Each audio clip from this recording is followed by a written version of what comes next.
Friends, you are now listening to WLS, the voice of Prairie Farmer, Chicago.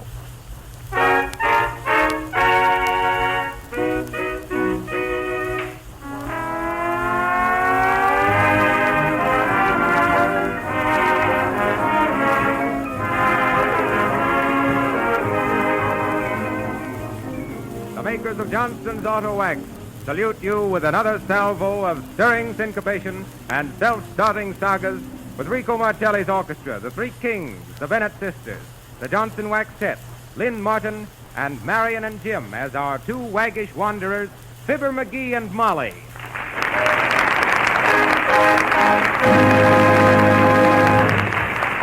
Colonel Marcelli and his Confederates crossed the the Mason and Dixon line with It's an Old Southern Custom and I'll Take the South. Swing it, y'all.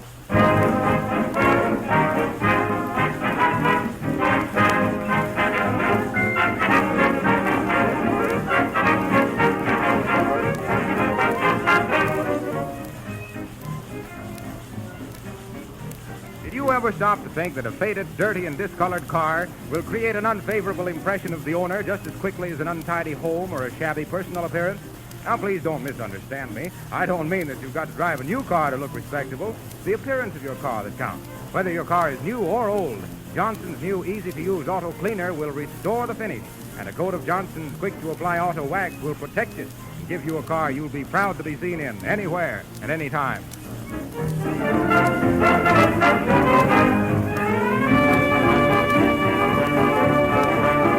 can take the east, you can take the west, you take the north, ooh, I'll take the south. You take the Alps, or take Paris, but as for me, I'll take the south. Now whether it's Virginia, Tennessee, or sunny Carolina, anything that's happening down below that Mason-Dixon line, take the east, take the west, you can take the north, I'll take the south.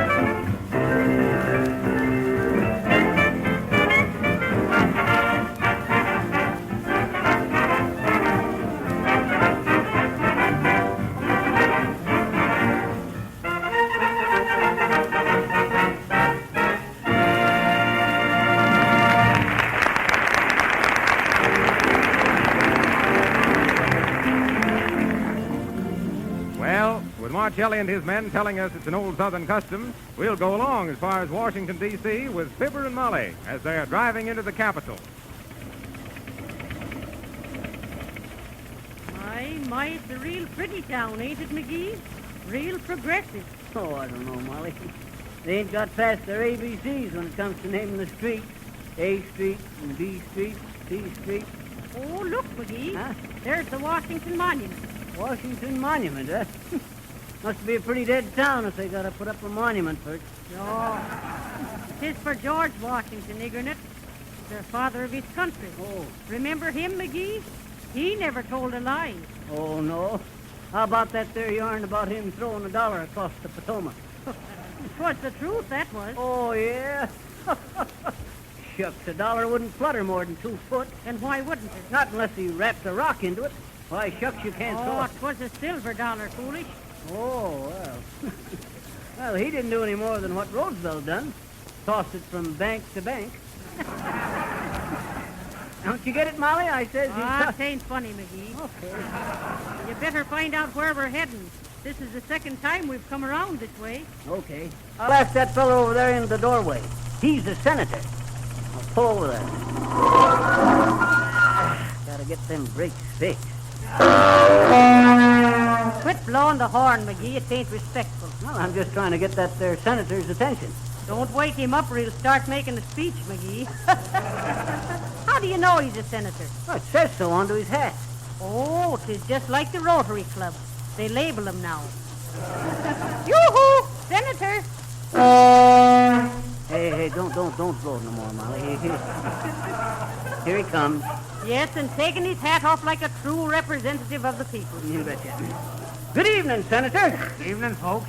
But say, I ain't... Sure, I know. You ain't supposed to sleep there, but we won't say nothing to the president.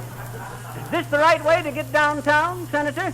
Yes, sir. But I ain't... I know. You ain't from our state, but shucks, Senator. Well, we ain't fussy. My, 'tis real twisty streets you have in Washington, Senator. Yes, ma'am. The streets are laid out like a wheel. A wheel, huh?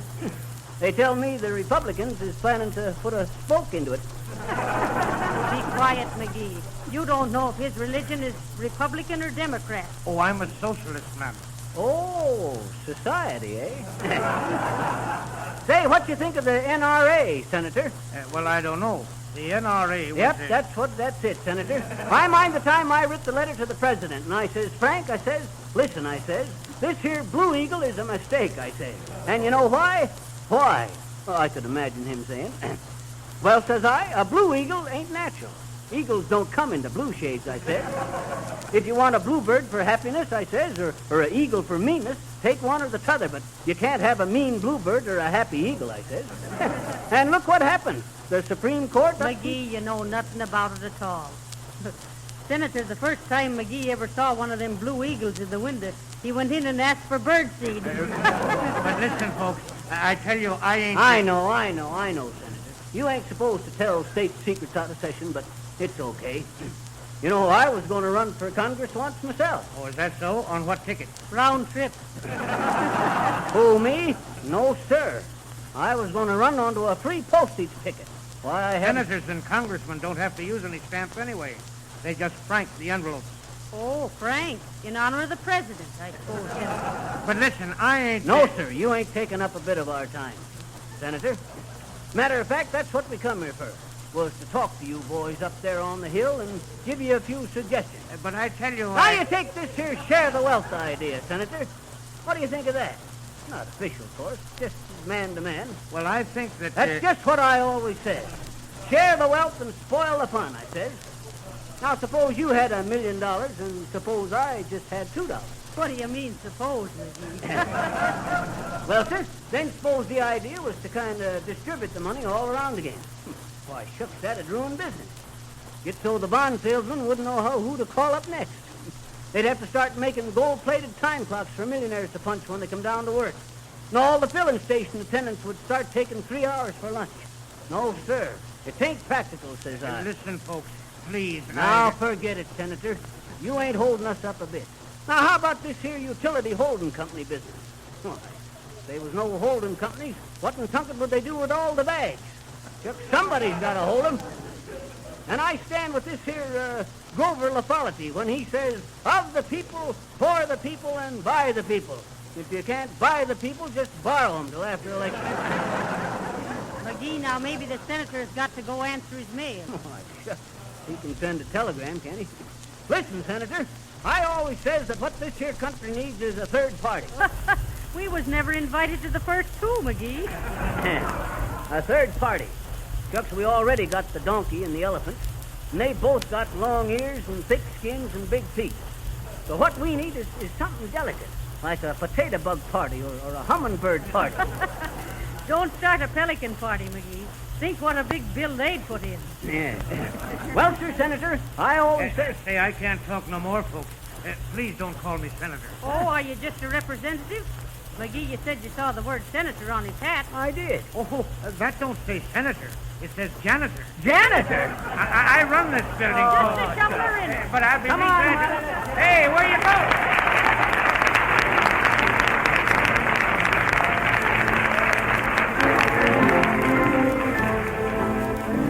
Well, the janitor was really hurt at being taken for a mere senator.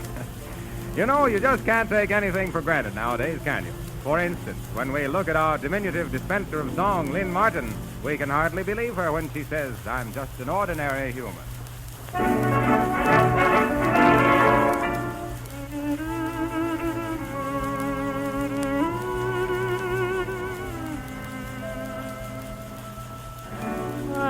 just an ordinary human. You will never find my name within a hall of fame. I'm just an ordinary human with an extraordinary love for you. I'll never be a Rockefeller, never see my name in lights or climb to social heights. I'm just an ordinary human with an extraordinary love for you. Anything I say or do, I wouldn't call original or witty. But the things I say to you, though simple in meaning, are right from the heart. I'll never headline in the paper. For a dreamer I must be. Don't blame me, can't you see? I'm just an ordinary human with an extraordinary love for you. Darling, you're outstanding, you're as sweet as anyone can be. Darling, how I love you, but what on earth can you see in me? I'm just an ordinary human. You will never find my name within the Hall of Fame. I'm just an ordinary human with an extraordinary love for you. I'll never be a Rockefeller, never see my name in lights or climb to social heights. I'm just an ordinary human with an extraordinary love for you. Anything I say or do, I wouldn't call original or witty. But the things I say to you, though simple in meaning, are right from the heart. I'll never headline in the paper. For a dreamer I must be. Don't blame me, can't you see? I'm just an ordinary human with an extraordinary love for you.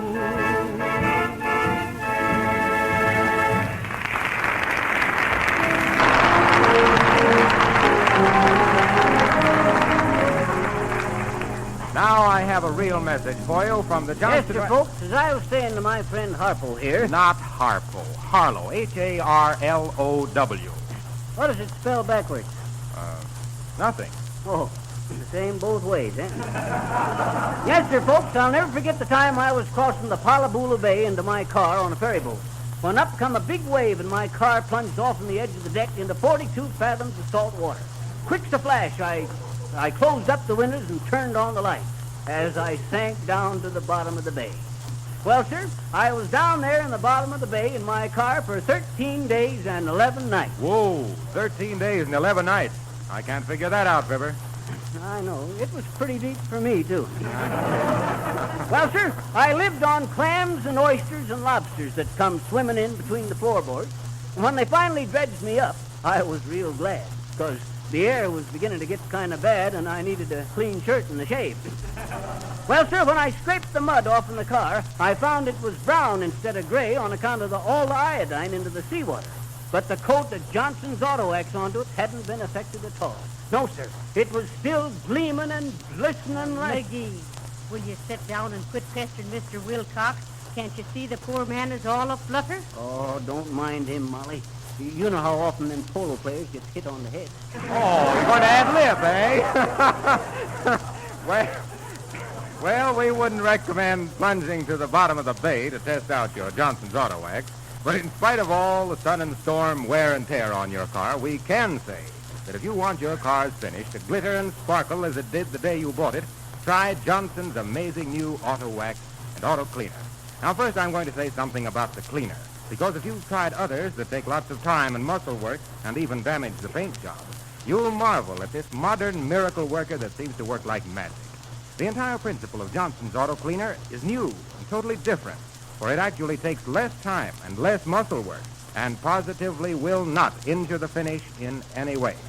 Now all you do to restore the finish on your car is pour a little of the creamy white liquid on a cloth, rub it lightly over the finish, let it dry to a fine white powder, and rub it off again quickly and easily.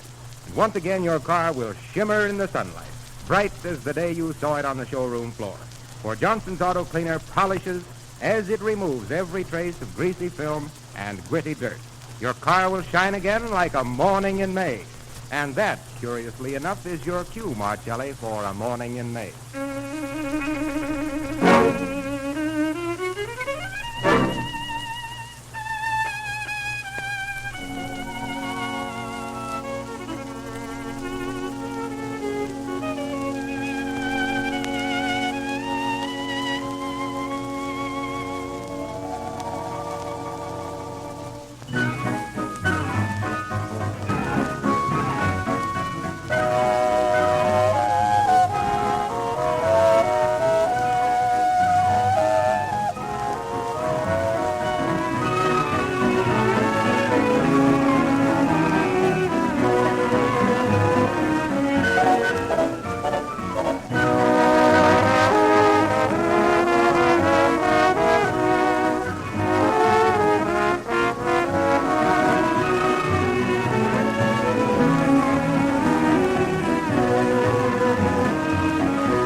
Now get ready for another of our shortwave miracles. It's easy enough to get the radio into the studio, but here we're putting the studio into the radio and coming out in Washington, D.C., where Fibber and Molly have struck up an acquaintance with the bellboy in their room at the hotel. Listen. I suppose a lot of big men stay at this here hotel, boy. Sure. Big men on little expense accounts, McGee. Yeah, so there's lots of government folks stays here. I thought so. You can just set that there ice water down any place, boy. Yes, sir, but this here ice water... I know, it's for the customers of the hotel. Wonder if there's any other G-men staying here, boy. Oh, is you a G-man, boy? Who, me? Why, shucks, boy. You mean to tell me you never heard of Slippery McGee, the slick sleuth of the Secret Service? No, is you him? Yep, I'm him. I'm he. Who? Him. Oh, me. Yes, sir, boy. Many's the time, most any place into the country, you could hear the roar of my 3 guns ring out into the night air. Bang, bang. Bang, bang ain't but 2 guns. I know. I always kept the silencer on to the 3rd gun. Have you got it with you, McGee? The silencer, I mean. Well, sir, boy, you better set that ice water down someplace. I know, but the bell captain says Right on the table there is okay. But, boss... Well, sir, I'll never forget the time I was assigned to the Cooper Duke counterfeiting case. The Cooper Dukes was a tough gang that specialized in making counterfeit nickels. And why should anybody waste their time making bum nickels, McGee? That's the first thing I says to the chief. I says, Chief, I says, taking out a little cloth and polishing my badge with a touch of Johnson's auto cleaner. McGee, quit the advertising. You're on government business. Oh, yeah. Well, sir, I says to the chief, I says, Chief, I says, why should anybody waste time with counterfeiting nickels, I says. I don't know, says he. You got any clues, McGee? Sure, says I, like a flash. Okay, says he, turning back to his detective magazine. Go get 'em. Okay, says I, dead or alive? Dead of old age. Well, sir, I put on my false mustache and my rubber-soled shoes and took my liniment. What was that for? The liniment? Oh, them counterfeiting cases was always a pain in the neck, boy. Well, sirs, I says, I took my magnifying glass, my ironwood club. I always thought them clubs was hickory. Well, they was originally, but us detectives kept busting them and got docked for it. Oh, a bunch of hickory-dockery dicks. Don't be monkeying with the majesty of the law, Molly. Well, sir, boy, out I went, wearing disguise number 37A. What was that? Disguise number 37A? Yeah. Let's see now, 37A. As I remembered, boy, that was either a Lithuanian fisherman or a roller skating instructor. No, 39B was the Lithuanian fisherman, or was it? No, that was 28J. Oh, yes, I remember. 37A was a G-man. Why, I thought you said you was disguised, McGee. Well, I was. You see, the smartest thing you can do is the obvious. So I think if I look like a G-man, they'll think I'm a paper hanger. But if I disguise myself as a paper hanger, they'll suspect me of being a G-man. And many's the time with my back to the wall. Who ever heard of a paper hanger with his back to the wall? Did you get them fellas that was making the bum nickels, boy? Did I get 'em? You betcha. Flicker and a whistle. You better put that ice water down someplace, boy. You'll get tired holding it. I know, but the bell captain, he said... I see. Well, sir, to make the long story the right length, I walks right over to the park, sits down, and starts thinking. Was there squirrels in the park, McGee? No, I don't think so. Oh, all right, all right. If you don't want to hear about it, I'll keep still. Fine. Okay, boss, I'll just tell the bell captain... Well, sir, I finally got it. Nickels, I think. Nickels. What do you use nickels for? Telephone? Chewing gum? And did you? Did I what? Did you chew gum, gumshoe? Then it come to me. Like a flash. Them rolling ball games.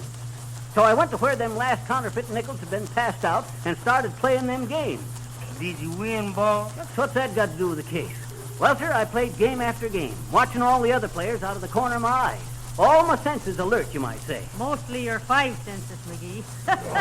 Don't you get it, McGee? I It says... ain't funny, Molly.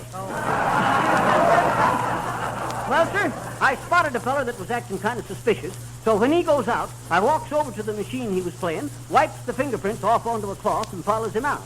How come you all wipe off them fingerprints, boss? So's I could examine them at leisure when I got home. Oh. Yeah, great thing, science. Well, sir, I couldn't shadow him on account of it was a cloudy day, so I walked in front of him, thus diverting suspicion off of myself. You see through it? And how did you know where he was going, McGee? Shucks, Molly, I guess you don't understand detective work very good. I was walking ahead of the suspect, you see, so he was behind me. All I had to do was duck around the corner and slip on disguise 59K. What was that, McGee? 59K was done with 2 clothing store dummies I always carried along. I dressed them up like Mahatma Gandhi, and myself, too. Shucks, the feller thought we was just 3 sheets in the wind. Well, sir, finally he ducked into a doorway, and then pulling my guns, I bust into the house after him, and I seen 4 tough-looking fellers playing poker. Up with your hands, I says, and they all showed me what they held. Shucks, there wasn't nothing over 2 pair in the lot. But just as I was about to slap the handcuffs on him, one pulls the gun and starts shooting. Straight, I hope. Shucks, you can't expect a counterfeiter to be a straight shooter, Molly. Well, sir, I just laughed, with them bullets flying around me like a bunch of dad-ratted hornets. But I had me my bulletproof necktie on, and I kept waving it between me and them.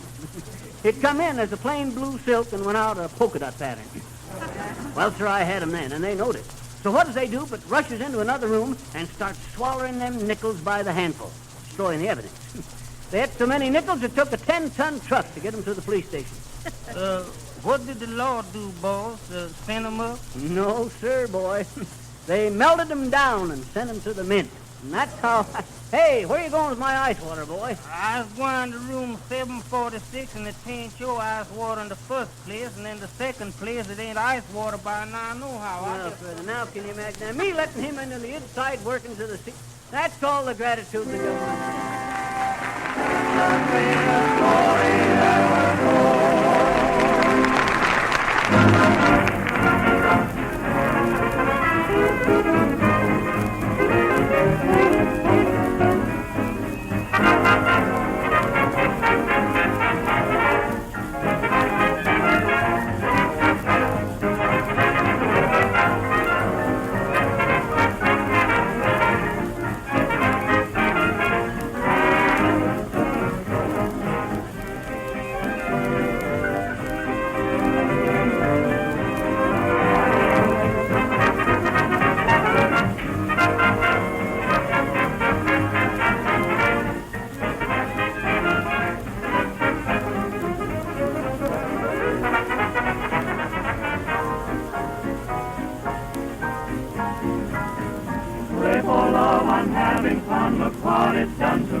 Hooray for love.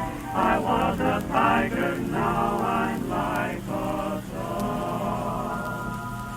If it makes me feel that way, hooray for love.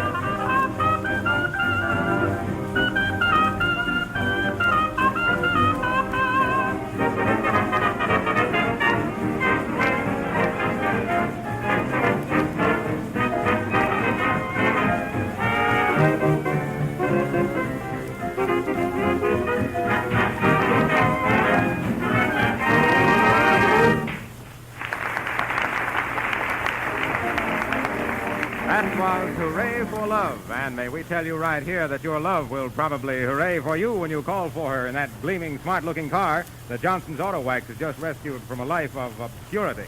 When I told you a few minutes ago about Johnson's sensational new auto cleaner, you heard only half the story. For after you've restored the finish on your car with the cleaner, you can give it lasting protection with Johnson's easy-to-use Auto Wax. This remarkable new time-saving, car-saving Auto Wax is probably different than anything you've ever tried before. It's easy to use, yet it dries to a flint-like armor that fairly glitters in the sunlight. And because dirt and grit can't stick to this hard, smooth, protective coat, it isn't necessary to wash your car nearly as often. And remember, Johnson's Wax will protect the finish from ruin by weather. So a few cents invested now will increase the resale value of your car later on. Simply go to your regular Johnson's Wax dealer or filling station. Buy Johnson's Auto Wax and Cleaner at the special combination price of 98 cents for the two. And you will be given free a regular 40-cent can of black touch-up enamel. This offer is also good in Canada. Or you can have your regular garage or service station clean and wax your car if you prefer. But make sure that Johnson's Auto Wax and Cleaner are used.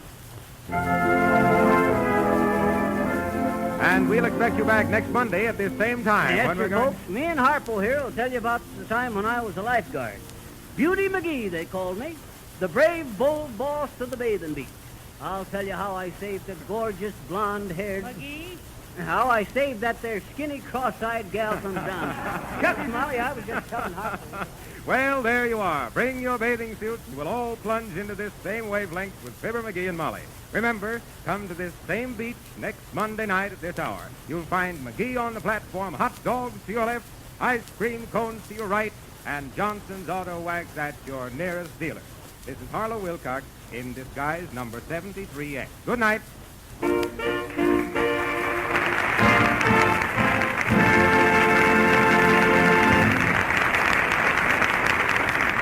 This program came to you from our Chicago studios. This is the National Broadcasting Company.